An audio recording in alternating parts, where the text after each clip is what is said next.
खेत खजाना में आपका स्वागत है। आज 20 मई है और दिन है शुक्रवार। आज दोपहर के अपडेट में आपसे निवेदन किया था कि इस दोपहर अपडेट को चालू रखा जाए या बंद कर दिया जाए, और आप सबका हृदय से आभार व्यक्त करते हुए बताना चाहता हूं कि सभी लोगों ने एक मत से ये कहा है, ये फैसला दिया है कि इस दोपहर अपडेट को शुरू रखा जाए। एक व्यक्ति ने इसके खिलाफ भी वोट दिया है, हम उसका भी स्वागत करते हैं। उनको कोई दिक्कत होगी। खैर, इस विषय पर ज़्यादा आगे ना बात करते हुए आपका पुनः आभार व्यक्त करता हूं। इस चैनल को आप सब्सक्राइब कर लीजिए और सब्सक्राइब करने के साथ साथ बेल आइकन की घंटी जरूर दबाइए ताकि वीडियो अपलोड होते ही सबसे पहले आप तक पहुंचे। सुबह सरसों अपडेट में आपको बताया गया था कि बाजार थोड़ा डाउन जा सकता है, 100 रुपये तक भी डाउन हो सकता है। सुबह तो डाउन नहीं हुआ। सुबह जयपुर का बाजार स्टेबल खोला 7150 रुपये पर, और शाम को उसमें अब शाम को 5 बजे के बाद उसमें 100 रुपये की गिरावट देखने को मिली है। भरतपुर का बाजार करीब 30-35 रुपये डाउन खुला था, ज़्यादा डाउन नहीं हुआ। और ये डाउन केवल इंडोनेशिया के कारण आया है ऐसा नहीं है, मांग ऑलरेडी कमज़ोर है। सरसों के तेल की जो मांग है वो कमज़ोर है। सरसों का तेल पर आज इतना असर हुआ है इंडोनेशिया की खबर का कि आज सरसों का तेल जो रोजाना 3 रुपये 10 किलो में टूटता था, वो आज 9 रुपये 10 किलो में टूटा है, यानी 90 पैसे 1 लीटर 1 केजी में 1 किलो में।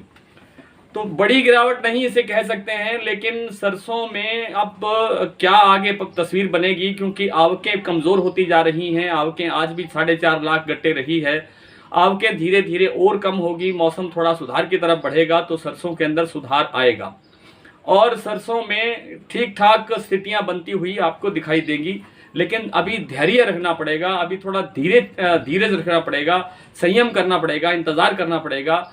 तब जाकर के एक सज्जन ने ये भी सवाल किया था, शायद वो हमारी महिला श्रोता दर्शक हैं, उन्होंने कहा कि आप कह रहे थे कि 7,000 से नीचे नहीं जाएगा बाजार जयपुर का, तो 7,000 से नीचे तो नहीं जा रहा है और मैं उम्मीद करता हूँ कि 7,000 से नीचे जाएगा भी नहीं।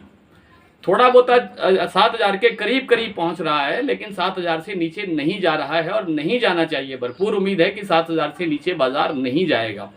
सलोनी प्लांट ने आज भी 7500 रुपये का भाव रखा है और उसमें कोई तब्दीली नहीं की है। इसी तरह से जो दूसरे मंडियां हैं उसमें 100 रुपये तक की अधिकतम गिरावट, कहीं 20 रुपये की गिरावट है, कहीं 60 रुपये की गिरावट है, तो कहीं 100 रुपये की गिरावट है। एक आध मंडी ऐसी भी है जिसमें 50 रुपये से लेकर के 70 रुपये तक भाव तेज भी दिखाई दिया है।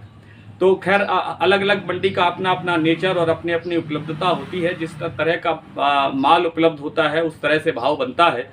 कुल मिलाकर के सरसों के अंदर जो आज की स्थितियां हैं वो थोड़ी कमज़ोर रही हैं, लेकिन ये कमज़ोरी लगातार नहीं रहने वाली है। ये कमज़ोरियां ठीक होने वाली हैं। बहुत जल्दी इसमें सुधार हो जाएगा और सुधार होने के बाद में ये सरसों आपको ठीक दिशा में चलती हुई दिखाई देगी, निश्चित रूप से चलती हुई दिखाई देगी।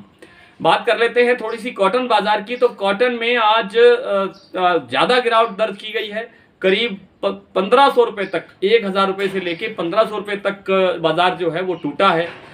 इसका कारण है कि इंटरनेशनल मार्केट में जो वायदा होता है वो वायदा जो है उसमें वायदे के अंदर जो गिरावट आती है वो मुनाफा वसूली के कारण आती है।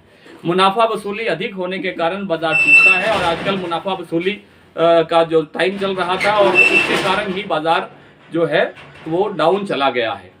तो मुझे लगता है कि अभी कॉटन के अंदर गुंजाइश बाकी है। कॉटन अभी और तेज होने की संभावना है। कॉटन जो 14,500 का भाव हम देख चुके हैं उत्तर भारत की मंडियों में, वो भाव दोबारा लौटता हुआ दिखाई दे सकता है, लेकिन इसमें अब थोड़ा सा समय और लगेगा।